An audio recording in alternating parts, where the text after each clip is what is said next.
안녕하십니까. 저는 TFC의 도기현이라고 합니다. 만나서 반갑습니다. 여러분, 세상이 정말 힘든데 우리 아까 김경민 가이장이 그래도 괜찮다고 하나님이 계시기 때문에 믿습니까, 여러분? 네, 정말 우리가 수련회 끝나고 삶의 현장에서 또 이제 작은 변화들을 겪으며 살아가야 되겠지만 하나님께 그렇게 헌신해가는 삶이 되었으면 좋겠습니다. 네, 말씀을 함께 나누겠습니다. 요수아 1장 7절에서 8절까지인데요. 1절부터 9절까지를 같이 보면 좋을 것 같습니다. 제가 본문을 잘못 알려드려서 죄송합니다. 혹시 성경책 가지고 계신가요? 네, 그럼 저랑 한 절씩 교독하겠습니다. 제가 먼저 읽겠습니다. 여호와의 종 모세가 죽은 후에 여호와께서 모세의 수종자 눈의 아들 여호수아에게 말씀하여 이르시되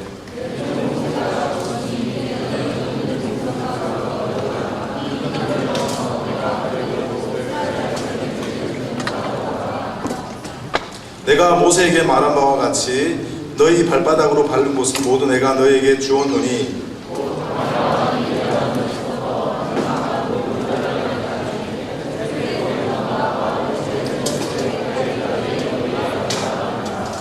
내 평생에 너를 능히 대적할 자가 없으리니 내가 모세와 함께 있었던 것 같이 너와 함께 있을 것임이라. 내가 너를 떠나지 아니하며 버리지 아니하리니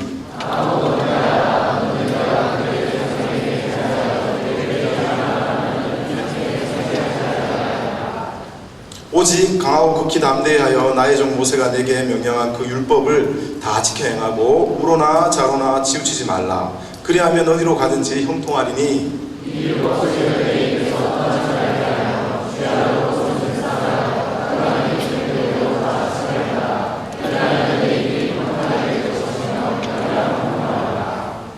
같이 읽겠습니다.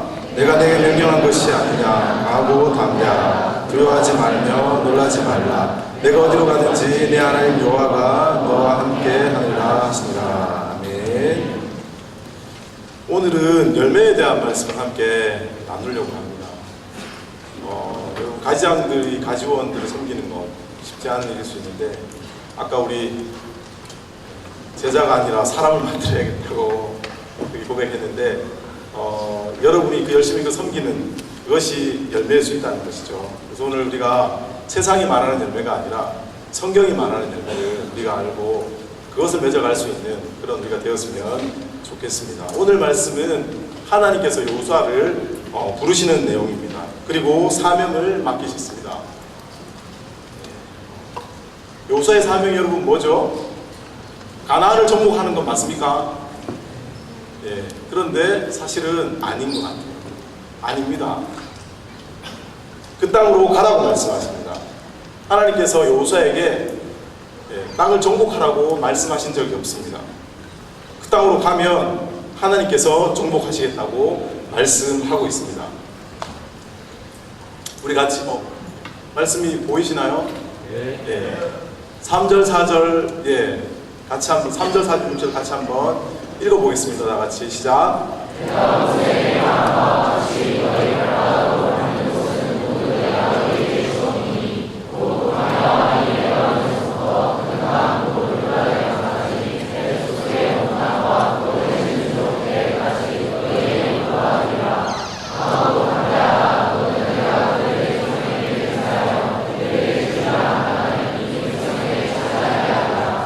아멘. 저희 말씀을 보면 땅을 누가 정복하죠? 여호수아가 정복합니까? 아니면 하나님께서 주었다 그러시죠? 되게 하시겠다 하시죠? 차지하게 하시겠다고 말씀합니다. 그러니까 순종하면 정복은 하나님이 하십니다. 이것은 열매에 대한 중요한 가르침을 우리에게 알려줍니다. 백성들이 맺어야 될 열매는 결과라기보다는 순종이라는 것이죠. 백성들이 고민해야 될 것은 그래서 순종입니다. 하나님의 약속을 바라보아야 되겠지만 백성들이 할 것은 하나님께 말씀에 순종하는 것입니다. 그래서 순종했다면 결과는 누가 맺으실까요?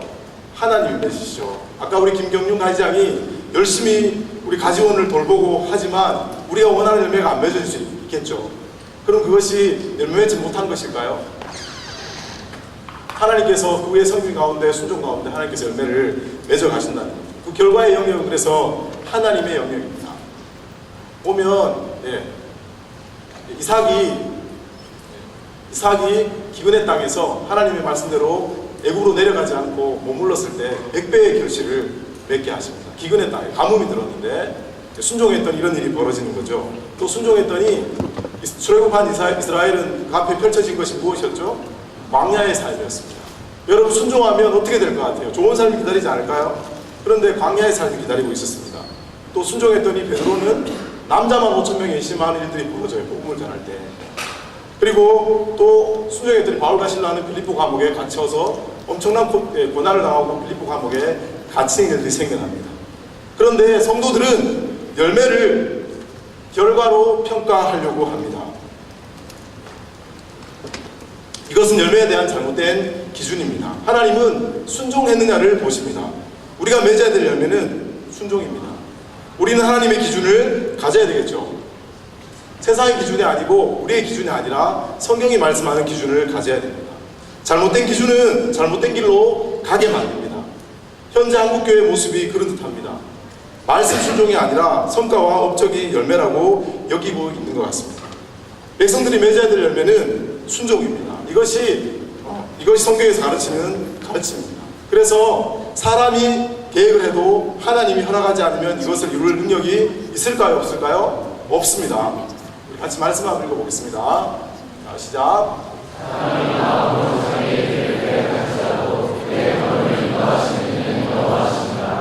아멘. 우리가 계획을 해도 그 걸음을 인도하시는 분이 누구라고요? 믿으십니까? 아멘. 우리는 가진 것이 자신의 능력으로 주어진 것이라고 여기며 살아갑니다. 그러나 성경은 하나님이 주셨다고 분명히 말씀하십니다. 계속 말씀을 읽을 거예요. 말씀을 읽는 것이, 말씀을 접하는 것이 굉장히 중요하더라고요. 같이 한번 신명기 8장 17절 18절 말씀 같이 읽어볼게요. 시작.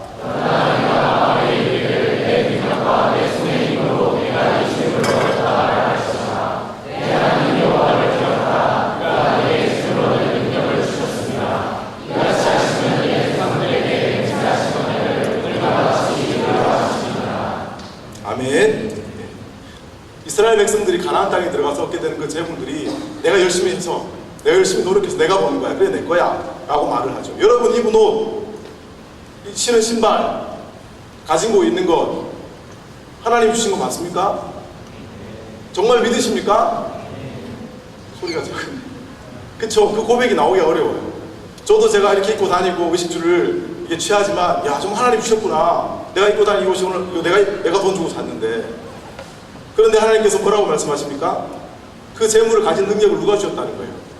하나님 주셨다고 말씀하고 있습니다.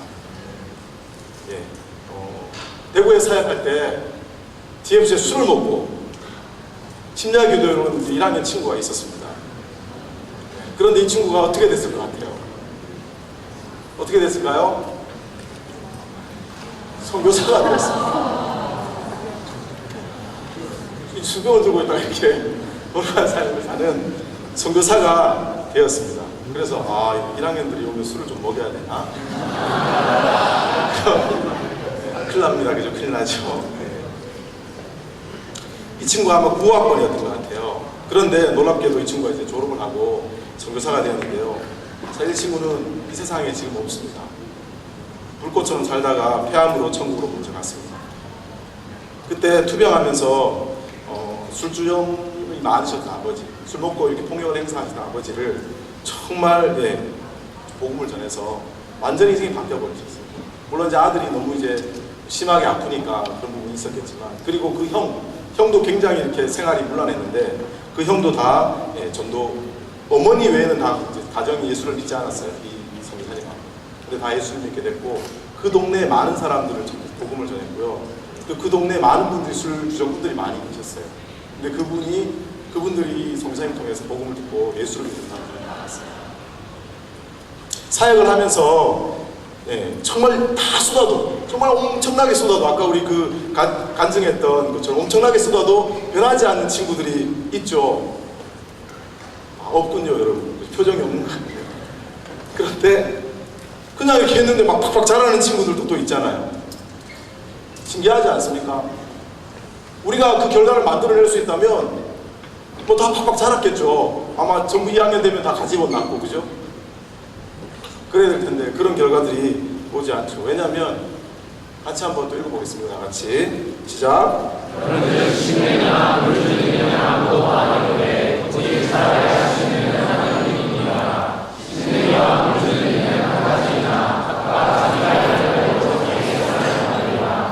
아멘. 제가 선교사가 되고 계속 묵상했던 말씀이 저 말씀이었어요. 물 주고 심는 사람은 누구라고요? 우리예요. 하나님 우리가 물 주고 심으래요. 농부가 물 주고 막 심죠. 그 열매를 자기 원하는 만큼 거둘 수 있을까요? 안 되죠. 근데 물 주고 열심히 심어요. 그런데 그 자라게 하시는 분이 누굽니까? 하나님. 이건 영혼에 대한 말씀이거든요. 이 말씀은. 그래서 하나님 뭐라고 하시냐면 물 주고 심는 것으로 우리가 상을 뭐라고요? 받았다라고 이야기합니다. 아까 그 가지장이 고백했던 그 막 열심히 섬기고 사람을 만들어야겠다고 했었던 그것이 그가 받을 상이라는 거예요. 그가 하나님께 순종함으로 맺어놓은 열매라는 거죠. 성경은 우리에게 그렇게 얘기합니다. 그래서 이미 우리가 하나님께 순종했기 때문에 열매를 맺었기 때문에 하나님은 그 결과로 우리에게 상을 주신다고 말씀하고 있습니다. 능력은 하나님께 있지 우리에게 있는 것이 아닙니다. 그렇죠? 제가 여기서 말씀을 전하지만 저에게는 아무런 능력이 없습니다. 말씀의 능력이 있고 하나님께 능력이 있습니다. 성경의 결과들은 순종할 때 하나님이 이루신 것입니다. 사람의 능력이나 출중함으로 이루어진 것이 아닙니다. 여러분, 홍해를 누가 갈랐죠? 누가 갈랐죠? 보통 그렇게 대답 안 하잖아요. 누가 갈랐어요? 모세가 갈랐잖아요. 그렇게 배웠죠. 성경 퀴즈 시간에 홍해는 누가 갈랐을까요? 모세. 이게 답 아니었나요? 근데 누가 갈라? 하나님 하셨죠. 모세가 한 일이 뭐예요? 그냥 지팡이를 이렇게 홍해에 내밀었어요. 그랬더니 하나님께서 막 동풍을 막 불고 이렇게 해서 뭘 만들었냐면 물 통로를 만들었어요. 이렇게 뚫었어요. 저렇게. 이게 물이 이렇게 밑으로 마른 게 아니라 이렇게 뚫었다니까요. 성경을 읽어보세요. 물벽을 만들었어요. 물벽. 아쿠아리움 알죠? 그 사이를 지나가요. 근데 거기에 뭐가 없어요? 유리가 없어요. 여러분 지나갈 수 있겠어요? 만지면 물이 막 만져져. 지나갈 수 있겠냐고요. 캐리비안 해적 영화 마지막에 보면 왜 그런 장면이 나오는데 바다 중간에 갈라져가지고 죄송합니다. 저건 인간이 할 수 없는 거죠. 하나님이 모세가 순종했을 때 하나님께서 하신 것입니다. 이스라엘이 출애굽할 때도 마찬가지였어요. 이스라엘의 능력이 있어서 애굽보다 더 군사력이 뛰어나거나 힘이 많아서 출애굽을 할 수 있었던 게 아닙니다. 하나님께서 10가지 재앙을 통해서 바로가 두 손 두 발 다 들게 만들었죠. 그래서 이스라엘 백성이 그냥 출애굽한 거예요. 성경의 결과들은 순종할 때 하나님이 이루신 것입니다. 그렇죠. 이스라엘의 그것도 그렇고, 그리고 모세가 200만 명이나 되는 백성들을 이끌고 가나안 땅으로 가잖아요. 통솔하기 너무 힘들겠죠. 근데 이 모세의 지도력이 어디서 나왔을까요? 모세는 이집트에서 고등교육을 받았지만 쫓겨나와서 40년 동안 양만 키웠어요. 요즘은 이제 군대 생활이 좀 바뀐 것 같은데 형제들이 군대 갔다 오면 머리가 바보가 됩니다. 저도 군대 갔다 와서 영가 싹 사라졌어요. 머릿속에서. 3년 동안 공부를 안 하니까. 근데 40년, 아무리 고등교육을 받아서 40년 동안 양만 치면 어떻게 될까요? 그죠? 다 까먹었겠죠. 그리고 이분이 80세 노인이셨어요. 이 지도력은 하나님이 만들어주신 거예요. 하나님 모세에게 이렇게 가서 얘기를 해. 그럼 내가 이루어줄게. 근데 모세가 얘기한 대로 다 이루어지는 거예요. 그러니까 백성들이 모세를 두려워했어요. 누구 때문에? 하나님 때문에.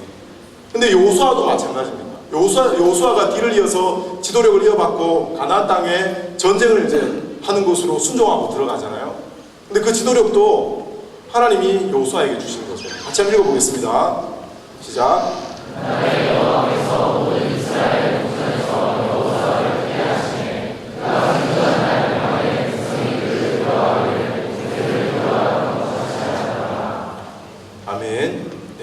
이스라엘 목자 여호수아를 크게 하신 분이 누구라고요?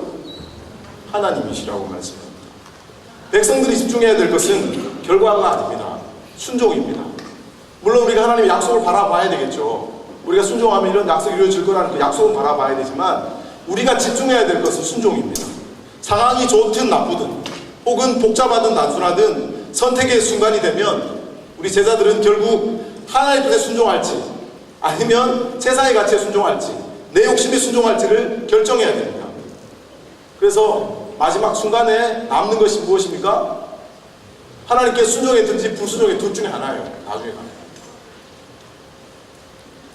그 선택의 순간이 우리의 믿음을 확실히 드러냅니다. 아, 내가 정말 하나님을 주인으로 섬기고 있는지 아니면 내가 주인인지를 드러냅니다. 믿음에는 중간지대가 없습니다. 회색지대가 없습니다. 믿음은 있거나 없거나죠. 우리 이틀 동안 박대영 목사님 통해서 그걸 확실히 알았죠. 믿음은 중간이 없어요. 천국하고 중간이 이렇게 반 이렇게 있을 수 있을까요? 중간지대가 없습니다. 순종하든지 불순종하든지 둘 중에 하나입니다.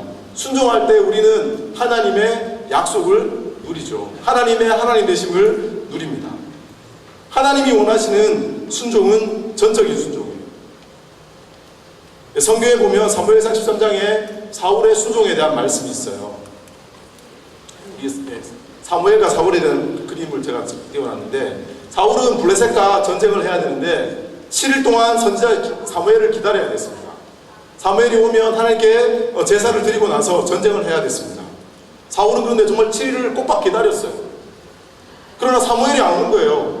그런데 적의 군사력이 병거가 6만, 그 다음에 마병이 6천이에요. 그리고 군사가 해변에 모래알처럼 많았다고 합니다. 그걸 보고 이스라엘 백성들이 막 도망가고 흩어지고 다 가버린 거예요. 몇 명 남은 줄 아십니까? 600명 남았어요. 왕으로서 나라의 운명이 위급해서 부득이하게 자신이 제사를 드렸다고 말씀합니다. 우리 같이 말씀 한번 읽어보겠습니다. 시작.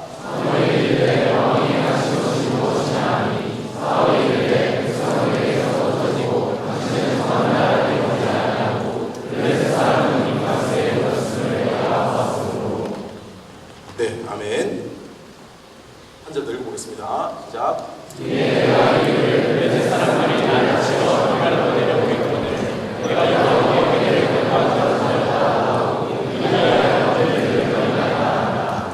아멘. 이 사건 사울이 할 말이 많은 사건이에요. 사울이 잘했습니까? 못했습니까? 여러분 어떻게 생각해요? 여러분이 사울이라고 생각해보세요. 600명 가지고 병거만 3만이에요. 수없이 많은 싸울 자신 있습니까? 여러분 더 있으면 더 흩어질 텐데 여러분 어떻게 할 거예요? 여러분이 사울입니다. 여러분 어떻게 할 거예요? 사울을 나쁜 놈이라고 손가락질 할 수 있겠습니까? 근데 하나님이 그 이 사건을 두고 뭐라고 이야기하실까요? 그래 사울아, 네가 정말 상황이 정말 너무 힘들어서 환경이 정말 너무 힘드니까 괜찮아. 그래도 반은 순종했잖아 네가. 근데 정말 놀라운 말씀을 하세요. 여러분 이거 들으면 이 말씀을 읽으면 화가 날 거예요. 13절 14절인데 같이 읽어보시죠. 시작. 왕이 망령되었나이다. 왕이 하나님 여호와께서 왕에게 계시심을 주지 아니하였도다. 그리하였더라면 여호와께서 이스라엘 위에 왕의 나라를 영원히 세우셨을 것임을. 네, 계속 읽겠습니다. 시작. 지금은 왕의 나라가 되지 못하였으나 여호와께서 왕에게 명하신 나라의 왕이 지지 아니하였으므로 여호와께서 그가 왕에 맞는 사람을 구하여 여호와께서 그에게 주시는 것입니다. 아멘. 벌써 하나님이 왕을 바꾸셨다는 거예요? 안 바꾸셨다는 거예요? 바꾸셨대요. 여러분이 사울이면 어떨 것 같아요? 막 진짜 막 폭발할 것 같아요. 너무한 거 아니에요? 근데 하나님은 사울을 버렸습니다. 이미 벌써 왕을 정하셨어요. 상황과 환경이 어떠하든지 순종은 하나님의 말씀대로 하는 거예요. 여러분 우리가 이틀 동안 그 집회를 통해서 하나님이 누구라고 배웠죠? 하나님은 누구시다? 왕이시다. 우리는 하나님 나라의 뭐다? 백성이다. 그죠? 그 나라를 통치하시는 게 누구다? 하나님이다. 그 상황과 환경을 주장하시는 분이 누구다? 하나님이다. 하나님이 왜 이렇게 하시냐면 하나님이 왕이시기 때문에 그렇습니다. 하나님이 그 모든 상황 환경을 주도하시기 때문에 그렇습니다. 성경에는, 신약 성경에는 바리새인들이 많이 등장하죠. 저게 바리새인과 죄인의 세리의 기도인데요. 세리는 내가 막 죽을 죄인이라고 고백하는데 바리새인은 나는 11조도 잘했고 막 이런 그 그림입니다. 이들은 누구보다 성경을 잘 알고 율법을 잘 준수하는 사람들입니다. 613가지를 기억하고 지켰대요. 여러분 기억을 할 수 있겠습니까? 누구보다 율법 순종에 대해서 할 말이 많은 사람들입니다. 그런데 예수님이 여러분 바리새인과 사두개인들을 어떻게 평가했죠? 우리 삼상의 가이장들 어떻게 평가했습니까? 외식하는 자들아, 독사의 자식들아, 이중인격자들이라고 그렇게 심하게 꾸짖으셨어요. 왜 그러셨을까요? 율법 준수의 목적이 하나님을 높이는 것이 아니었습니다. 자신들을 높이는 것이었어요. 자신들의 이익과 유익을 챙기는 것이 수단이었습니다. 겉모습이 누구보다 신앙적인 것처럼 보였지만 이 사람들은 누구보다 불순종하는 사람들이었어요. 누구보다 그 안에 하나님이 없는 사람들이었다는 거죠. 그래서 또 한 분을 제가 소개하는데 저분이 루시예요. 구약에 룻기에 나온 룻인데 이방인이죠. 하나님이 기뻐하는 사람입니다. 남편은 죽었고 룻은 소녀의 나이였다고. 그리고 시아버지도 돌아가시고 그 집안에 남자가 아무도 없어요. 근데 시어머니가 니도 이제 모압 땅에서 새롭게 시작해라. 나는 이스라엘로 갈 거다 이제. 그랬는데 룻이 내가 시어머니가 믿는 하나님을 믿고 내가 시어머니와 함께 가겠다고. 사실 더 이상 시어머니를 모실 필요가 없었어요. 룻은. 따라가면 여러분 말로 개고생이죠. 개고생이죠. 그런데 룻은 믿음을 가지고 가서 시어머니를 정말 성심을 다해서 섬기고 시어머니의 말씀을 순종합니다. 하나님은 이런 룻을 통해서 예수님의 계보를 이어가십니다. 룻의 순종은 마음의 중심을 드리는 그런 순종이었어요. 하나님이 원하시는 순종은 룻과 같은 순종입니다. 마음으로부터 드려지는 순종. 이것으로 우리가 사실 구원을 받습니다. 네. 한번 읽어보겠습니다. 시작. 하나님께 감사하리로다. 너희가 본래 제 종이더니 너희에게 제자야 하신바 론의 문을 마음으로 순종하여 죄로부터 해방되어 너희에게 종이 되었느니라. 아멘. 마음으로 순종한다는 이 내용을요, 제가 계속 마음에 품고 있습니다. 제가 유기성 목사님이라는 분의 그 로마서 강의를 들으면서 저 부분을 해석한 부분이 있었는데 뭐냐면 그렇게 얘기하셨어요. 야, 너 이거 할래? 아멘. 대답을 하는데 그 다음에 행동이 없는 거예요. 왜냐하면 마음으로는 전혀 할 생각이 없는 거죠. 저는 사역자잖아요. 예를 들어서 지나가는 분이, 집사님이, 목사님 전도 열심히 하셔야죠. 그럼 제가 뭐라고 해야 될까요? 아멘 해야 되겠죠. 그리고 아멘을 했는데 전도를 아예 안 하는 거죠. 마음으로 순종을 안 하는 거예요. 그렇게 얘기하시면서 정말 하나님이 원하는 것이 무엇인가? 우리가 하나님의 말씀을 들었을 때 내가 순종하기 원하면 그 아멘의 본질이 달라지는 거죠. 나는 순종, 정말로 내가 이 삶을 살아내기 위해서 아멘을 한다는 거예요. 마음으로 믿고 입으로 신해야 되잖아요. 그래서 우리가 그리스도를 받아들이는데, 그죠? 마음으로 믿고 입으로 신만 신하면 안 되잖아요. 그래서 마음으로의 순종을 말씀하시는 거예요. 그리고 야고보서는 이런 룻의 믿음을 그래서 믿음과 행함이 함께 있는 참된 믿음으로 표현하고 있어요. 우리가 같이 읽어보겠습니다. 시작.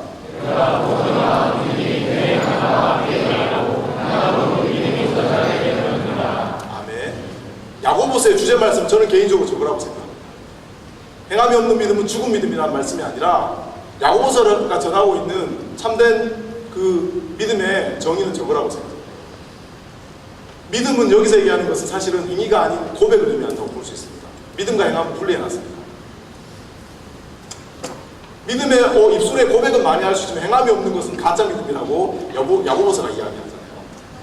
믿음이 그 행함과 함께 일하고 행함으로 인해서 믿음이 완전해진다고 이야기합니다. 여러분이 하나님을 믿는다고 말하면 그 행함이 있겠죠. 제가 이런 예를 많이 들어요. 여러분 여기 우리 밖에 가면 되게 넓잖아요. 그죠? 거기 넓은데 탱크가 있잖아요. 탱크 앞에 땅을 파면 금덩이가 5kg짜리가 이렇게 딱 파묻혀 있다는 걸 다 들었어요. 여러분 그게 사실이야. 그걸 믿었으면 여러분 어떻게 할 거예요? 지금 여기 안 앉아있겠죠. 그 얘기 나오자마자 어떻게든 가서 그걸 팔 거예요. 왜 파요? 믿으니까 행동이 있는 거죠. 야고보서는 이러한 믿음이 참된 믿음이라고 이야기하고 있습니다. 이런 믿음을 가졌던 사람이 누구냐면 루시였던 거예요. 자, 그럼 우리의 순종은 어떠한 순종일까? 우리가 돌아봐야 되겠죠. 사울왕처럼 상황을 따라서 하나님 말씀을 적당히 순종하는 그런 삶은 아닌가? 아니면 바리새인처럼 나의 필요를 위한 그런 순종은 아닌가? 내가 이렇게 열심히 하면 하나님께 내게 좋은 거 주시겠지. 어제 뭐 이렇게 그런 얘기 많이 하셨는데요. 하나님은 룻과 같은 마음으로 순종하는 것을 원하십니다. 세상은 믿음으로 살기가 점점 더 어려워집니다. 그래서 조심해야 될 것이 있습니다. 그게 뭐냐면 상황이었다는 것이 불순종을 정당화하는 무기가 될 수 있다는 거예요. 내가 너무 힘드니까 좀 적당히 사는 거에 대해서 하나님 좀 이해해 주셔야 되지 않습니까? 정말 이렇게 생각해 봤으면 좋겠습니다. 제가 조금은 조심스러운 예를 들어보겠습니다. 그냥 예니까 여러분 너무 민감하게 반응하지 마시고 도견 선교사가 예를 들고 있구나라고만 이해해 주세요. 고3이죠, 고3. 제 첫째 딸이 지금 고3입니다.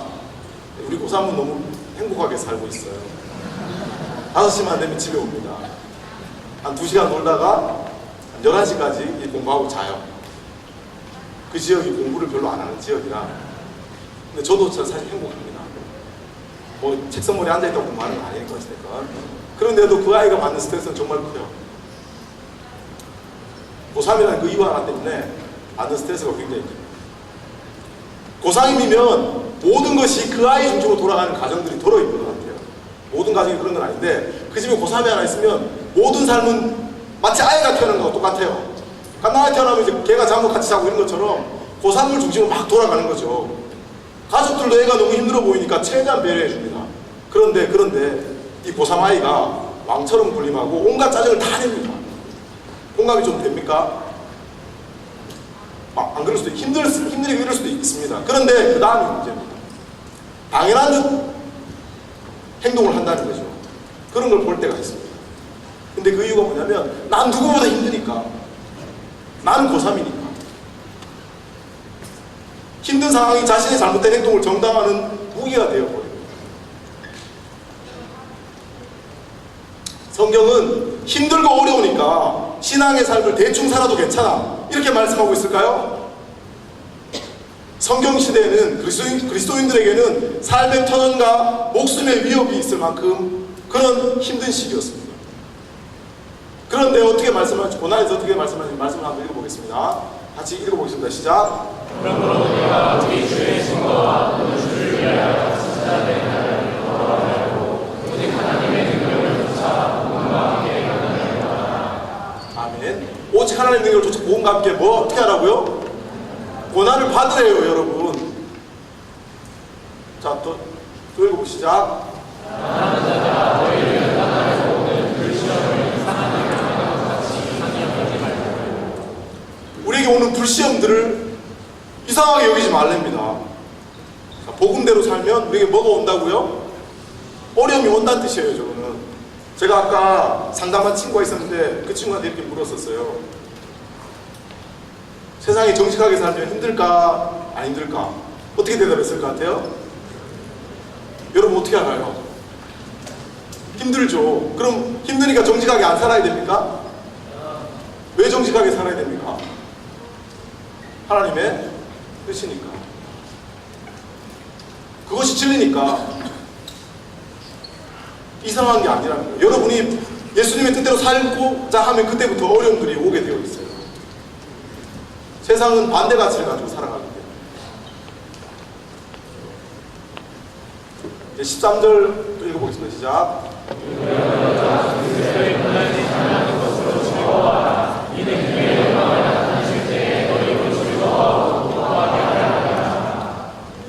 고난에 참여하라고 말씀하고 있죠. 즐거워하고. 4장 19절 보겠습니다. 시작. 그러므로 하나님의 뜻대로 고난을 받는 자들은 또한 선을 받는 가운데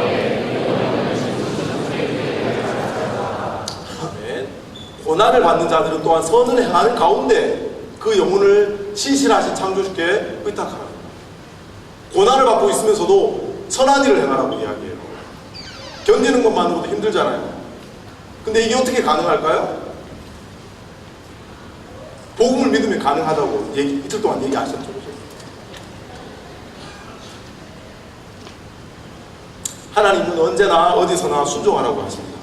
그것이 하나님의 백성의 당연한 삶이라고 말씀합니다. 힘들고 어려우면 푸념할 수 있고 짜증낼 수 있습니다.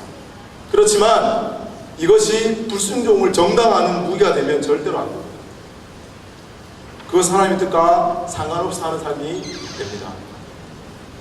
여호수아서는 우리가 맺어야 될 열매가 순종이라는 것을 분명하고 확실하게 말씀해 줍니다. 여호수아서의 정복전쟁은 순종하면 어떻게 되죠? 승리하고 불순종하면 패배합니다. 그러니까 그 승리와 패배는 어디에 달려 있습니까? 하나님께 달려 있습니다. 하나님이 그렇게 말씀하셨고 그렇게 이루셨습니다. 그래서 특별히 첫 번째 전투인 여리고성 전투를 통해서 확실하게 그것을 알려주십니다. 여리고성은 함락이 거의 불가능한 상태였어요. 철저하게 하나님의 결과물입니다. 이스라엘 백성들이 정말로 손 하나 까딱한 게 없어요. 여리고성이 어떻게 무너졌죠? 막 돌고 야! 했더니 졸고 있던 친구들이 갑자기 놀랐습니다. 무너졌죠? 예. 그냥 무너졌어요. 예. 여리고성이 이렇게 생겼답니다. 고고학자들이 발굴한 걸 토대로 저렇게 그림을 그린 거예요. 저 사이트를 제가 알려줄 수 있습니다. 그래서 성벽의 집이, 라합의 집이 성벽 위에 있었잖아요. 저랬어요. 저기 있었던 거예요. 근데 이제 다 무너졌습니다. 조기만 무너진 게 아니라. 근데 이 성벽이 얼마나 튼튼했냐면 21.5m의 언덕 위에 있었대요. 거기서부터 또 9.2m의 성벽이 있었답니다. 그러면 30m 되는 거죠. 밑에서부터 이렇게 하면. 그런데 또 이제 성벽 넓이는 가로세로 한 200m 정도밖에 안 됐대요. 둘레는 60에서 600m에서 800m. 그러니까 이스라엘 백성들이 200만 명이 하루에 7바퀴를 돌 수 있었던 거죠. 그리고 성벽이 두 겹이었어요. 두 겹. 바깥 성벽의 두께가 1.8m, 벽과 벽 사이가 4.6m였다고 합니다. 무너질 수 없는 성이라고. 고고학자들이 이것은 이 시대에 정말 무너질 수 없는 성이었다는 거죠. 그런데 고고학을 발견해보니까 저렇게 이렇게 무너진 그 발굴이 됩니다. 그런데 더 놀라운 사실은 한쪽만 무너지지 않은 곳이 있었답니다. 그래서 이 고고학자들이 이게 라합의 집이었을 거라고 해요. 라합의 집이었어요.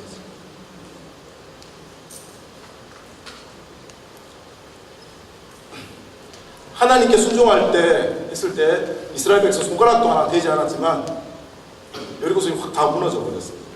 이스라엘이 한 일은 6일 동안 이렇게 한 바퀴 돌고 마지막 7일째는 7바퀴 돌고 소리밖에 지른 게 없어요. 중요한 것은 여호수아와 백성들이 순종했다는 것입니다. 그런데 이거는 정말로 쉽지 않은 순종이었어요. 제가 하라고 그랬으면 저는 이스라엘을 떠났을 것 같아요. 도대체 이해할 수 없는 받아들일 수 없는 그런 말씀이었습니다. 정말 바보 천치 같은 일이었어요. 이건 또라이 짓이에요, 여러분. 여러분, 여리고성을 무너뜨리려면 적어도 뭘 준비해야 되죠? 전쟁 준비는 해야 되죠, 전쟁 준비. 근데 뭐 하라고 하시죠? 도를 해요. 시간 낭비죠, 시간 낭비. 쓸데없는 에너지 낭비입니다. 그리고 위에서 이렇게 돌 때 다 공격하면 다 죽어요. 위험천만한 행동이죠. 도움이 될 게 1도 없어요, 1도. 전쟁에서 싸우면서 이기게 하는 그 도움이 될 만한 게 1도 없는 거예요. 여러분, 우리 200만 명이 작은 걸 돌라고 얼마나 힘들겠어요. 굉장히 피곤했겠죠. 아마 돌면 돌수록 짜증이 막 올라왔을 것 같아요. 저기도 지금 뜨거운 동네니까. 그러니까 하나님 입을 다물고 돌으라고 했던 것 같습니다. 돌 때 말을 못하게 하죠, 하나님께서. 한 사람이 불평하기 시작하면 끝나는 거죠, 거기서. 말을 못하게 하셨어요. 완전히 정말 미쳐버렸을 것 같아요. 이스라엘은 자신들의 모든 것을 정말 내려놓아야 했어요. 정말 모든 것을. 자신들의 어떤 이성적인 생각, 이제가 삶을 살았던 경험, 뭐 자기 생명까지도, 환경까지도, 감정까지도, 뭐 불불 끓어오는 감정까지도 다 내려놓아야 됐습니다. 모든 것을 포기해야만 이 순종을 완수할 수 있었어요.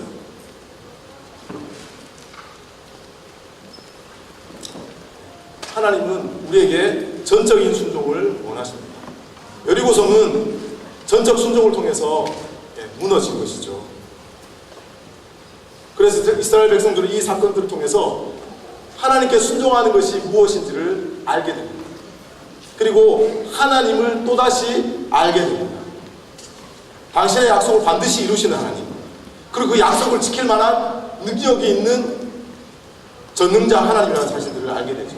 약속의 하나님이시고 천지 만물의 주권자 하나님이심을 알게 됩니다. 순종은요, 여러분,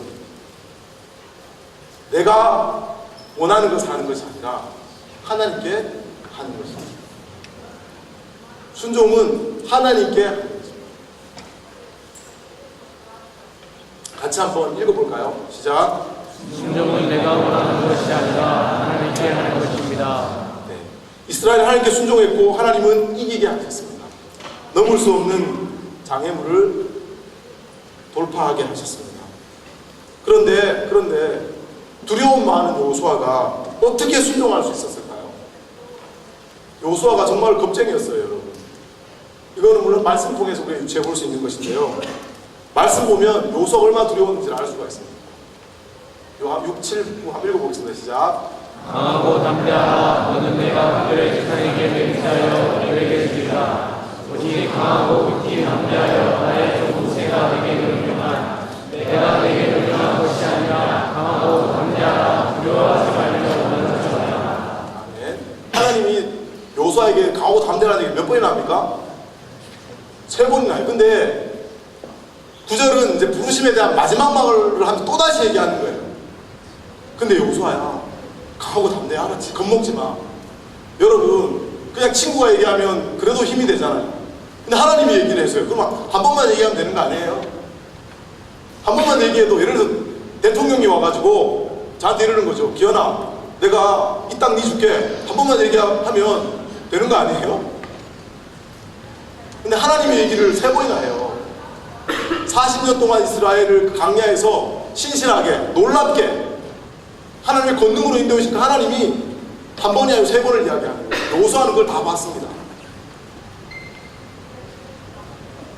얘기하면서 계속 중간중간에 얘기하는 거예요. 야, 네가 가면 내가 이 땅을 줄 거야. 그러면서 야, 여호수아야 힘내. 너 담대해야 돼, 알았지? 말씀해 주려고 이렇게 여호수아야 힘내. 담대해야 돼, 알았지? 여호수아야 힘내. 담대해야 돼, 알았지? 이렇게 얘기하고 있는 거예요, 지금. 그 여호수아가 정말로 겁이 많았다는 것은, 근데 저 같아도 너무 겁났을 것 같아요. 사실은요, 저는 제가 늘 고백하는 건데 여기 있을 때 너무 겁나요. 진짜. 제가 지금 막 이렇게 막 얘기를 막 하니까 여러분은 아니라고 생각하지만 여기 올라오기 전까지 늘 진짜 가슴이 막 계속 기도하고 있습니다. 하나님 제발 좀 도와달라. 근데 200만 명을 데리고 그 생명을 책임지고 간다는 거는, 그리고 이제 여호수아가 앞으로 5년 동안 전쟁만 해야 돼요. 5년 동안. 종국 전쟁이 약 5년 동안 있었거든요. 요단강 건너는 순간부터 그냥 전쟁터예요. 그냥 5년 동안. 얼마나 무서웠겠어요. 그러면 이런 두려움이 많았던 여호수아가 어떻게 순종할 수 있을까? 여러분, 어떻게 하면 순종할 수 있을 것 같아요? 하나님을 믿었기 때문에요. 하나님 믿었기 때문에. 제가 잘못 눌렀네요. 오늘 말씀 5절 9절 말씀 또 한번 보겠습니다. 같이 저 앞에 있는 말씀 기도해. 시작. 내 평생에 너를 위해 살아서 없으니 내가 그와 함께 있어서 다시 너와 함께 있을 것이니라. 내가 너를 떠나지 아니하며 버리지 아니하니 내가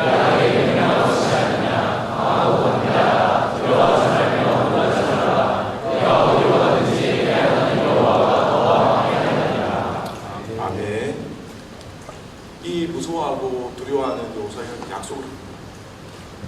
모세와 함께 했던 것처럼 언제든지 어디서든지 항상 함께 하시겠다고 약속하시죠.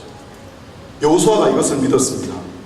아까 얘기했던 40년의 강단 생활 동안 모든 것을 채우셨던, 매일같이 만나를 먹이셨고 주라기를 주셨고 필요한 물을 주셨고 전쟁에서 항상 이기게 하셨던 그 하나님께서 그 채워오셨던, 신명기 8장에 보면 이스라엘 백성이 옷이 한 번에 안 닳고 신발 한 짝이 안 닳았대요. 40년 동안 신발을 40년 동안 신었다고 생각해 보세요. 제 말이 거짓말인지 아닌지 성경을 찾아보세요. 그런 하나님인 거죠. 불기둥과 구름기둥으로 늘 인도하셨던, 온갖 하나님의 놀라운 그런 역사들을 다 봤습니다. 그 하나님께서 네가 어디든지 어디에 가든지 24시간 365일 24시간 내가 너와 함께 할 거야 라고 약속을 하셨어요. 이 하나님은 천지 만물을 창조하신 창조주시고 약속을 신실하게 지키신 하나님이라는 거죠. 여호수아 백성은 이것을 믿었습니다. 그래서 두려움을 이기고 순종할 수 있었습니다. 제가 한 사람을 얘기하고 싶은데요. 비정규직 심사원의 고민, 어떤 고민입니다. 이 친구가 자신의 실수로 수백만 원을, 회사에 수백만 원을 날렸어요. 근데 이 친구가 정규직이 아니야. 이게 들통나면 어떻게 될까요?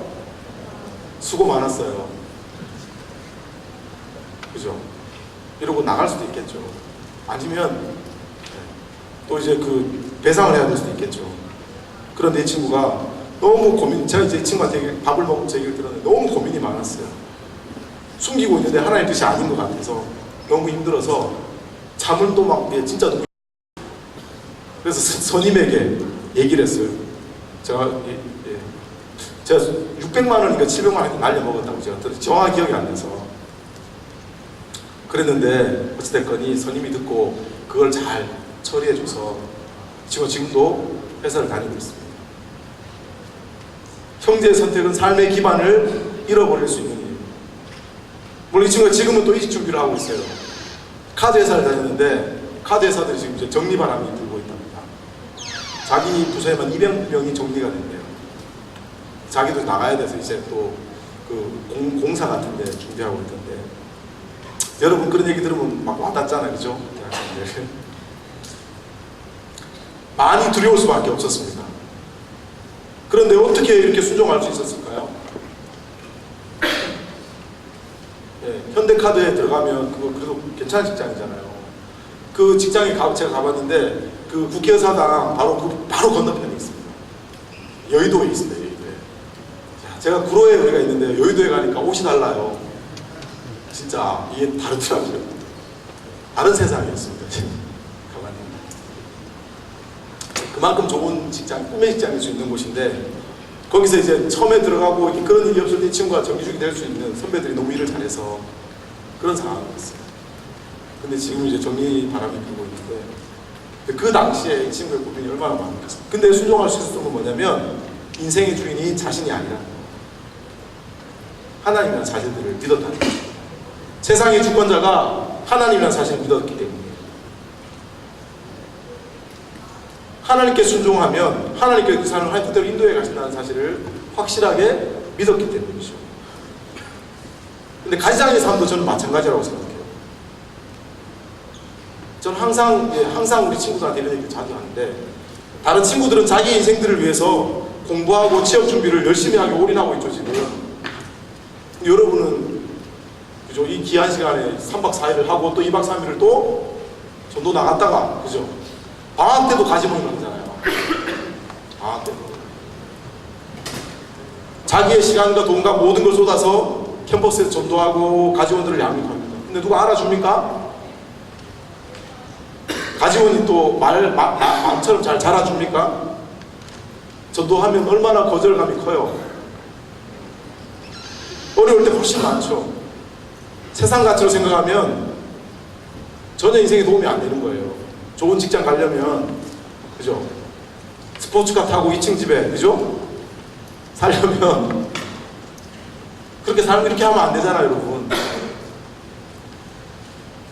그런데 여러분 여기서 왜 이러고 삽니까, 여러분?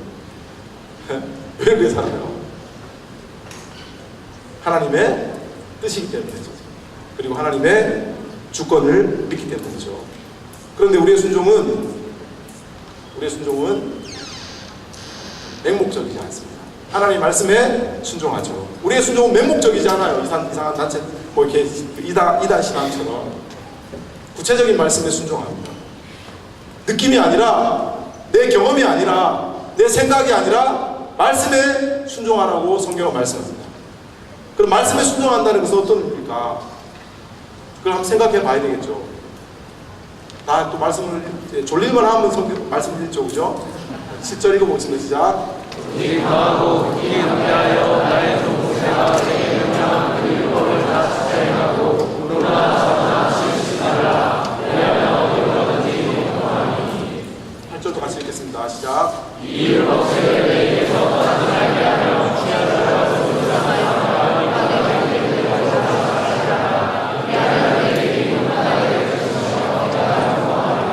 아멘. 예, 율법을 다 지키려 하는데 우로나 자로나 치우치지 말라고 이야기합니다. 예, 이게 어떤 의미인지 한번 우로나 자로나 치우치지 않는 게 어떤 것일 것 같아요, 여러분? 네? 올곧은 거. 예, 그죠? 또 예? 예, 근데 제 의도와 맞지 않게 정말 정답들을 얘기하고 계셔서 DFC 우리 가지원들이 정말 가지원들이 수준이 있습니다. 보통 균형을 갖춘다고 생각하죠, 그죠? 자롱으로 치우치지 않으면, 그죠? 균형을 잘 잡아서 신앙생활을 잘 한다고 생각하는데 아닙니다, 이 뜻이 뭐냐면 노이즈가 없이 첨가된 것이 없이 말씀의 원뜻에 순종하라는 거예요. 제가 이 말씀을 연구하면서 이게 그런 균형을 잡는 의미가 아니구나 라는 걸 알고 저도 사실은 은혜를 받았는데, 내 어떤 그런 첨가무기 없이 성경의 원 의미가 무엇인지, 성경이 말하고자 하는 그 원 의미를 따라서 순종하는 것, 그것이 자로나 우로나 치우치지 않는 거예요. 내가 예를 들어서 성경 1시간 봤으니까 기도도 1시간 해야지, 이런 의미란 아니라는 거죠. 그게 나쁘다는 게 아니라, 근데 성경에는 자신의 생각과 경험과 세상 가치를 가지고 따라간 사람들이 있죠. 아까 우리가 봤던 사울왕이 그런 케이스였죠. 그죠?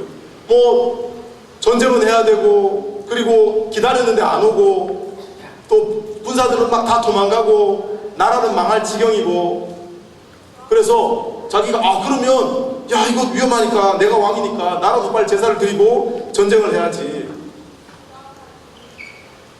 하나님 뜻이 아니라 자신의 생각들을 거기다 막 첨가해서 제사를 드려버렸어요. 그리고 부득이한 상황인 우리가 다 이해했잖아요, 그죠? 사실 누가 봐도 그런 상황이었죠. 그런데 하나님은 아까 얘기했던 것처럼 불순종했다고 말씀하셨습니다. 왜냐하면 하나님의 그 원래 말씀에 순종하지 않아요. 저는 이건 아까 지나가겠습니다. 저는 용서하지 못하는 사람이 있었습니다. 하나님은 근데 제가 계속 기도할 때마다 용서하라고 하셨어요. 그런데 저는 하나님께 용서하기에는 상대가 저를 너무 아프게 했습니다. 누구에게 말해도 그 사람이 잘못했다고 이야기합니다. 저는 회복해보려고 여러 번 많이 노력을 했는데 그 사람이 반응이 없었습니다. 저는 할 만큼 했습니다. 저는 더 이상 잘못이 없습니다. 이렇게 제 생각과 제 기준에서 첨가해서 제가 그냥 이렇게 뒀어요. 그런데 하나님께서 이렇게 얘기할 때마다 십자가에 주신 예수님의 용서와 사랑에 대해서 말씀하십니다. 너는 구원받았는데도 범죄하고 수없이 용서받기를 원하고 있는데 너는 왜 용서하지 않느냐? 그러면서 네가 예수를 따르는 제자라고 할 수 있냐? 이런 마음을 주시는 거죠. 저는 오늘도 하나님께 용서해달라고 기도를 했어요. 제 마음에 죄를 지어서 오늘도 용서받기를 원했어요. 매일같이 용서받기를 원하고, 이미 예수님께 십자가에 못 박혀 죽으시고 나를 큰 대가를 치렀음에도 불구하고 그러면 잘 살아야 되는데 사는 날 동안에 수없이 용서받기를 원하면서 용서할 생각이 없는 거죠, 제가. 그런데 주님께서 이렇게 얘기하시는 거죠. 나는 너에게 더 무한으로 용서 인생을 줬는데 너는 왜 용서하지 않냐? 그런데 네가 나를 따르는 예수의 제자라고 말할 수 있냐? 성경은 용서해서 마땅히 해야 된다고 이야기합니다. 주기도문에도 얘기하고 있죠. 우리의 죄를 용서해 어떻게 되죠? 죄송합니다. 우리가 우리의 죄를 아닌데 갑자기 머리가 제가 컨닝을 좀 하겠습니다. 우리가 우리에게 잘못한 사람을 용서해 준 것 같이 이 기도에 여러분 가지모임 교제문 나오는데 내가 다른 사람 용서한 것 같이 용서해달라는 얘기하면 내가 저 사람 용서하지 않으면 당신 용서해 주지 마세요. 이렇게 기도하는 거예요, 여러분.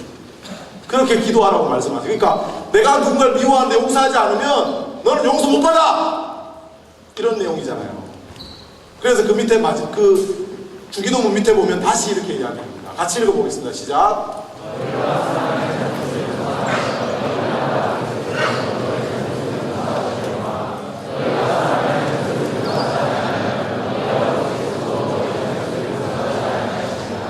아멘. 주기도문에 했던 그 내용이 그대로 있죠. 네가 다른 사람의 과실을 용서하면 하나님 아버지도 용서할 거야. 근데 네가 용서하면 나도 용서 안 할 거야 라고 했습니다. 말씀이 이렇게 얘기하고 있으면 두말 않고 우리의 생각을 첨가하지 말고 뭐 해야 된다고요? 용서하라고 말씀하고 있다는 거죠. 우리는 마음의 상처와 아픔을 하나님께 아뢰일 수 있습니다. 다윗처럼 어려움을 성토할 수 있어요. 하나님 저 사람 죽여주세요 라고까지 기도했어요. 다윗이 물론 계속 그렇게 기도하지 않습니다. 나중에 회개하고 하나님께 그 주권을 다 돌려드리죠. 근데 처음에 막 하나님 이 사람 죽여주세요 라고 막 기도하는 거예요. 다윗이. 그건 자기의 본심이라기보다는 자기 아픔을 얘기하고 있는 거죠. 우리가 그런 기도 드릴 수 있습니다. 그렇지만 선택해야 될 때는, 내가 결정해야 될 때는 내 감정과 상황을 따라가는 것이 아니라 하나님의 말씀에 따라서 순종하고 행동해야 됩니다. 결정해야 됩니다. 그게 좌로나 우로나 치우치지 않는 거예요. 우리는 혹시 하나님의 말씀에 온갖 상황과 이유를 첨가해서 불순종하고 있지 않습니까? 시간이 없어서 성경을 못 보겠어요. 시간이 없어서 기도할 시간이 없어요. 시간이 없어서 저는 성경 공부할 시간이 없어요. 시간이 없어서 사람을 섬길 시간이 없어요. 시간이 없어서 누구를 도와줄 그게 없어요. 그런데 보면 정말 시간이 없는 게 아니면 우리 스스로 알고 있잖아요. 그죠? 우리는 우리 스스로를 너무 잘 알잖아요. 왜 시간이 없는지, 심지어 왜 돈이 없는지도 너무 잘 알아요.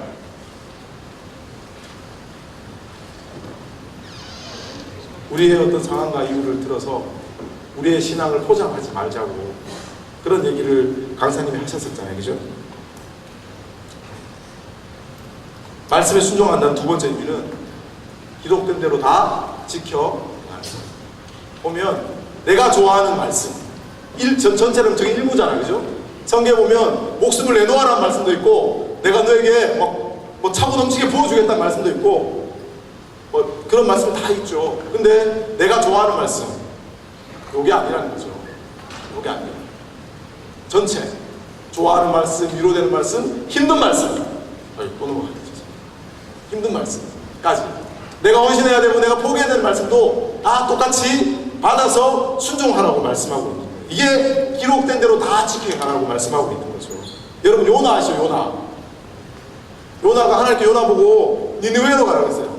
아수르의 수도 니느웨로 가서 회개를 선포해서 구원을 시키라고 그랬더니 요나가 어떻게 했어요? 반대편으로 가는 배편을 끊고 다시스로 가버렸어요. 왜냐하면 이스라엘을 괴롭혔던 그 니느웨가 구원받는 게 싫었던 거예요. 물론 이스라엘 사상 속에는 이스라엘만이 구원받아야 된다는, 이방인들은 멸망당해야 된다는 그런 또 이래 선민 사상이 있습니다. 그보다도 자기 나라를 괴롭히니까 싫었던 거죠. 그런데 하나님께서 요나를 물고기 뱃속에서 회개시키고 결국에는 가게 만드시죠. 그래서 요나는 가게 됩니다. 요나를 보면요. 요나를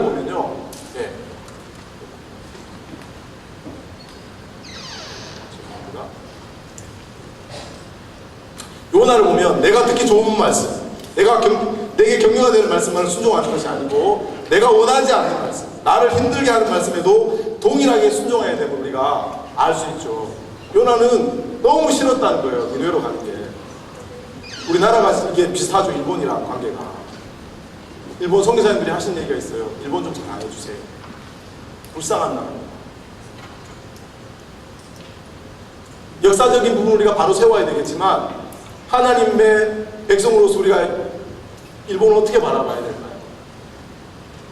죄악 가운데 있으니까 그렇게 살아가는 거잖아요. 한편으로는. 그럼 우리가 열심히 사랑하고 복음을 전해야 될, 그게 우리의 본 자세가 돼야 되는데, 근데 저도 요나가 막 축구하면 무조건 이겨야 됩니다. 무조건 이겨야 되고, 일본과 뭘 하면 무조건 이겨야 돼요. 지면 막 마음이 상하니까.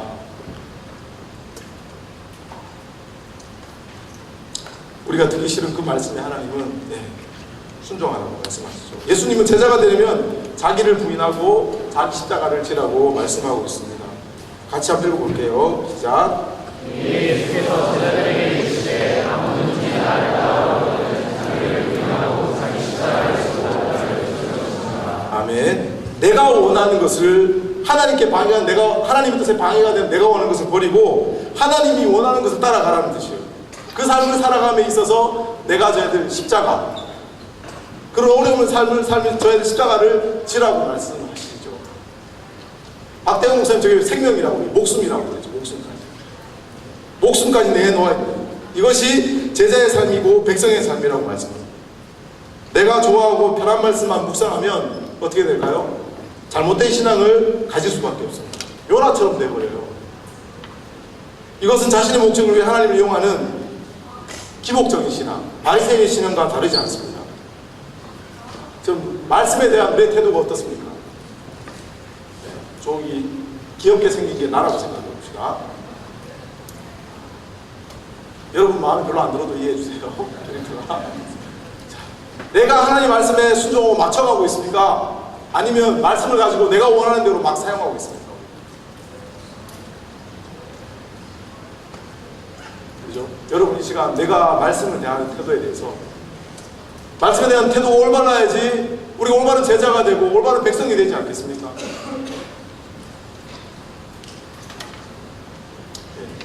말씀을 순종하기 위해 요구하는 또 하나 마지막이 뭐냐면 주야로 말씀을 묵상하는 삶. 순종은 하나님의 말씀을 주야로 묵상하는 삶이라고 이야기하고 있습니다. 이 묵상의 그 히브리어 원어는 하가입니다. 하가는 지적이다, 말하다, 경영하다, 도모하다, 으르렁거리다, 이런 의미들이 있는데 종합해 보면 말씀을 새처럼 계속 읊조리고 기억해서 그 말씀대로 삶을 도모하고 경영하는 것, 이렇게 우리 생각해 볼 수 있겠죠. 그럼 주야로 말씀 묵상한다는 얘기는 말씀을 늘 암송해서 기억하여 그 말씀을 삶에 적용하고 행하라는 의미예요. 그런데 말씀을 여러분 기억하기 어떻습니까? 쉽습니까? 어제 저녁에 들은 말씀이 다 잘 기억이 나세요? 지속적으로 의지적으로 묵상하지 않으면 안 됩니다. 묵상하지 않으면 조금 전에 들었던 설교도 잊어버리는 것이 사람이죠. 어떤 장로님 되는 시험에 그런 시험이 있는데요. 지난주 설교 내용 제목은 무엇이었습니까? 기억 못 하시는 거죠. 근데 우리 다 똑같잖아요. 다 똑같다고 죄송합니다. 제가 실수했습니다. 일반화 영어를 보면 되죠. 근데 저도 보면 막상 생각해 보면 뭐지? 한참 생각해야 되는 거죠. 그래도 생각이 안 날 때도 너무 많습니다. 그렇게 하나님 말씀을 자꾸 입으로 말하고 늘 볼 수 있는 곳에 두라고 말씀하십니다. 우리 신명기 6장 6절에서 9절까지 이거 여호와 하나님을 사랑하라는 그 말씀에 대한 얘기이긴 한데요. 말씀에 대한 이야기입니다. 6절부터 9절까지 읽어보겠습니다. 시작.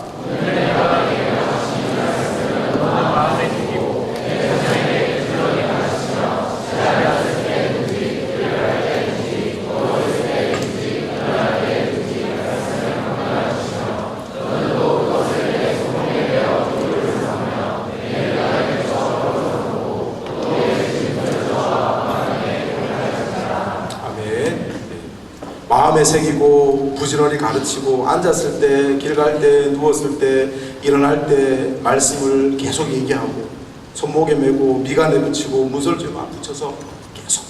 하나님께서 왜 그렇게 말씀하실까요? 이게 말씀에 대한 인간의 헛주소입니다.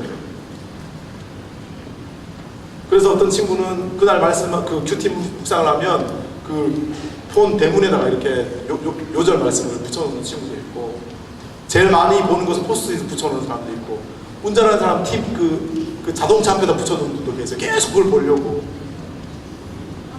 그것이 묵상이에요. 성경을 계속 펴서 보라는 게 아니라 말씀을 계속 생각하고 그 말씀을 가지고 계속 살아가기 위해서 자기를 헌신하는 거죠. 그렇게 되면 그 말씀이 발휘되어야 될 때, 그 말씀이 적용되어야 될 때 그 말씀이 딱 떠오르면 그럼 우리가 순종할 수 있게 되죠. 그리고 하나님의 동행하는 은혜를 우리가 누립니다. 네, 말씀 순종은 말씀 묵상에서 시작됩니다. 말씀 묵상은 말씀을 배우는 것에서 시작됩니다. 그래서 말씀을 제대로 모르면 묵상을 제대로 할 수 없습니다. 그래서 저는 여러분에게 매일 성경을 사서 묵상하기를 권장합니다. 혼자 본문만 보고 혼자 하지 마시고. 여러분 본문을 100% 잘 해석할 능력이 있습니까? 그런데 매일 성경 보면 묵상하고 쭉 적고 나서 내 묵상이 제대로 된 묵상인가, 이상한 묵상이 아닌가 라고 그래도 길잡이가 되어준 게 매일 성경이더라고요.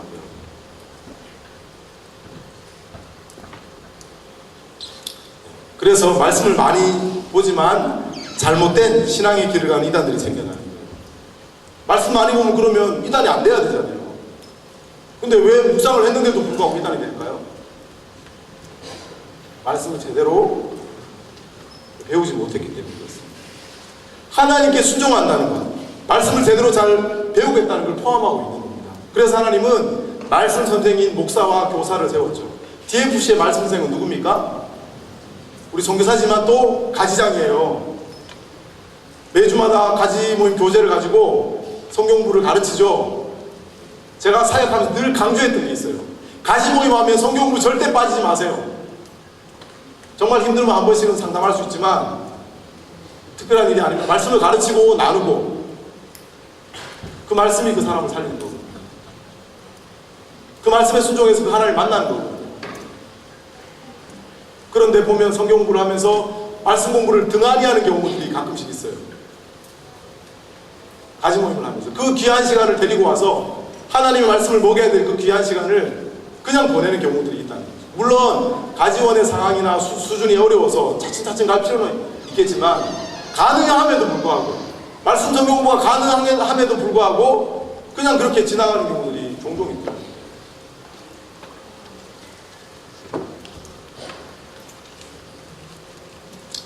성경 공부는 정말 중요합니다. 그래서 가지 모임은 정말 중요합니다. 여러분 하나님께 정말 전적으로 순종하고 싶습니까? 그렇다면 말씀을 알아야 되겠죠. 말씀 공부를 사모해야 됩니다. 바른 말씀이 없이는 바른 신앙은 있을 수 없습니다. 가지 모임에 정말 힘쓰시기를 바랍니다. 네, 우리 가지장들은 열심히 또 힘쓰시고 계실 때 우리 여기 참석 가지원들도 하나님과 동행하기 위해서 말씀 공부에 힘쓰셨으면 좋겠습니다. 말씀에 순종할 때 주어지는 놀라운 약속이 있습니다. 그게 뭐냐면 평탄함과 형통함이에요.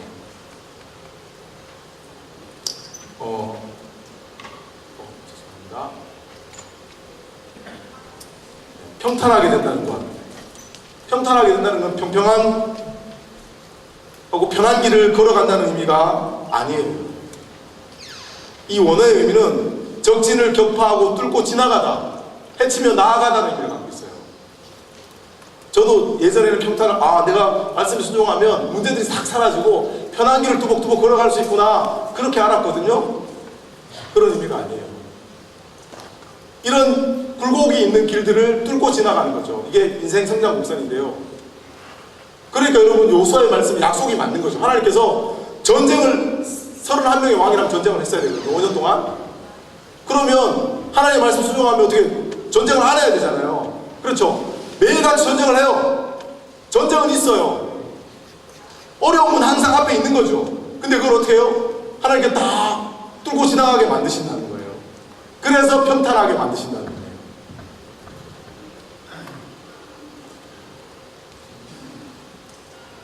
예. 그래서 그 굴곡 많은 그 전투의 기간을 여호수아는 이기면서, 그래서 어떤 대적도 이스라엘을 이길 수가 없었습니다. 그렇게 만드신 분이 바로 하나님이십니다. 그래서 평탄한 길이 되었고, 하나님은 약속을 하셨고 순종한 이스라엘 백성에게 그렇게 약속대로 이끌어 주셨습니다. 그래서 그 장애물들을 뚫고 지나가게 만들었죠. 하나님은 상황이 중요하지 않습니다. 왜냐하면 상황의 주권자이기 때문입니다. 중요한 것은 우리의 순종입니다. 순종할 때 모든 상황을 약속대로 변화시켜요. 내 뜻대로 아닙니다, 여러분. 약속대로. 네. 삶이나 캠퍼스의 어떤 사역 정황이 쉽지 않습니다. 그렇지만 우리가 첨가함이 없이 말씀대로 순종하고 여호수아처럼 어떤 어려움을 이겨낼 수 있는 그런 은혜를 누렸으면 좋겠습니다.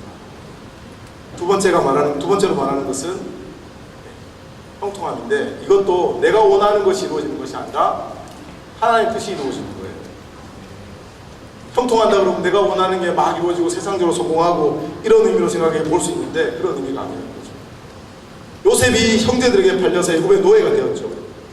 노예는 당시에 물건이었습니다. 물건. 그럼 요셉의 삶이 얼마나 힘들었겠어요? 마음도 힘들고 몸도 힘들었겠죠. 여러분 같으면 여러분의 형이 11명이죠.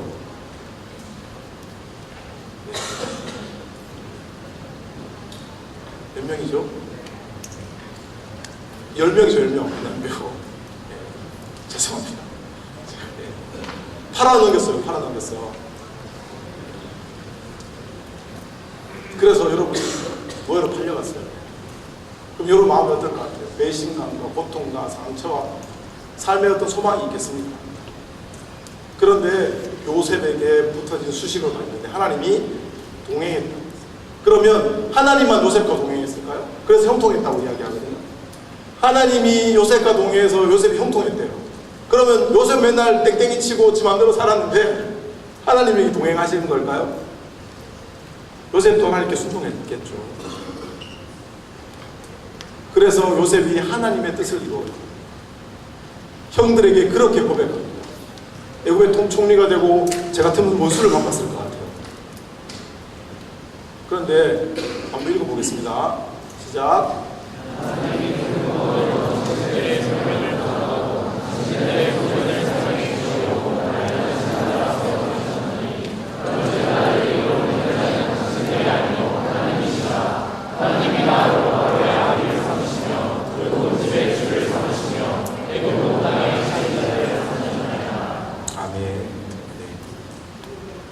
하나님이 큰 구원으로 당신의 생명을 보존하고 당신들의 생명을 보존하고 당신들의 후손을 세상에 두시려고 당신들 앞서 보냈다고 고백합니다. 당신들이 나를 팔아가지고 당신들이 나를 괴롭히고 나를 죽이려고 해서 그래서 보낸 게 아니고 하나님이 먼저 보냈고, 그런즉 나를 이루어 보낸 자는 당신들이 아니요 하나님이라고 고백하죠. 그리고 그렇게 해서 결국에는 하나님께서 약속하신 것처럼 그 백성들을 만들어 가시잖아요. 애국 땅에서 하나님의 뜻을 이루는 사람이 형통케 된 사람이 된 거죠. 하나님은 전적으로 순종하는 자들을 평탄케 하시고 형통케 하신다고 약속합니다. 어떤 상황과 환경에서도 이기게 하시고 하나님의 뜻을 이루십니다. 그래서 어떤 환경과 상황 속에서도 하나님께 순종하는 자가 되시기를 바랍니다. 첨가함이 없이 말씀대로 순종하시기 바랍니다. 그래서 시대와 상황을 이기고 하나님의 뜻을 이루어가는 참된 백성, 하나님의 예수님의 제자가 되시기를 축복합니다. 말씀을 뵙겠습니다. 말씀이 너무 빨리 끝날 것 같네요. 좋죠? 네. 또 할까요? 별로 안 좋아하시네. 1시간은 더 해야 돼요. 말씀을 듣겠습니다. 제가 1시간을 더 할 능력이 없어요. 마지막으로 결론적인 말씀을 나누고 기도 제목 나누고 제가 마치겠습니다. 우리는 말씀을 통해서 우리가 맺어야 될 열매가 무엇인지 알았습니다. 그것은 순종입니다. 우리가 집중해야 될 것은 말씀에 순종하는 것입니다. 내 지식, 내 경험, 내 생각, 내 감정이 아니라 세상 가치가 아니라 하나님께 순종하는 것입니다. 오직 말씀에 복음에 순종하십시오. 상황 관계에 따라 내 생각을 첨가하지 마십시오. 주어진 모든 말씀에 말씀대로 순종하십시오. 왜냐하면 하나님이 왕이시고 우리는 그분의 백성이기 때문입니다. 말씀에 순종하는 자에게 하나님은 반드시 약속을 이루십니다. 상황과 환경 어떤 것도 뚫고 지나가는 평탄함을 이루십니다. 내 뜻이 아닌 하나님 뜻이 이루어지게 하십니다. 죽음조차도 감당하게 하십니다. 평탄하게 한다는 의미는 죽지 않는다는 뜻이 아니고요. 죽음조차도 이겨서 헌신하게 만드신다는 의미로 받아들여야 되겠죠. 여러분 두려움이 있습니까? 담대하시길 바랍니다. 하나님이 여러분과 24시간 365일 언제 어디서나 동행하십니다. 제가 다시 말씀 읽어드릴게요. 내 평생에 너를 능히 대적할 자가 없으리니 내가 모세와 함께 있었던 같이 너와 함께 있을 것이니라. 내가 너를 떠나지 아니하며 버리지 아니하리니 강하고 담대하라. 내가 내게 명령한 것이 아니냐. 강하고 담대하라. 두려워하지 말며 놀라지 말라. 네가 어디로 가든지 내 하나님 여호와가 너와 함께 하시니라. 순종함으로 세상을 이기게 하고 뜻을 이루신 하나님의 은혜를 날마다 모든 곳에서 누리는 저와 여러분이 되었으면 좋겠습니다. 같이 기도 제목을 나누고 같이 기도했으면 좋겠는데요. 저는 기도 제목만 나누고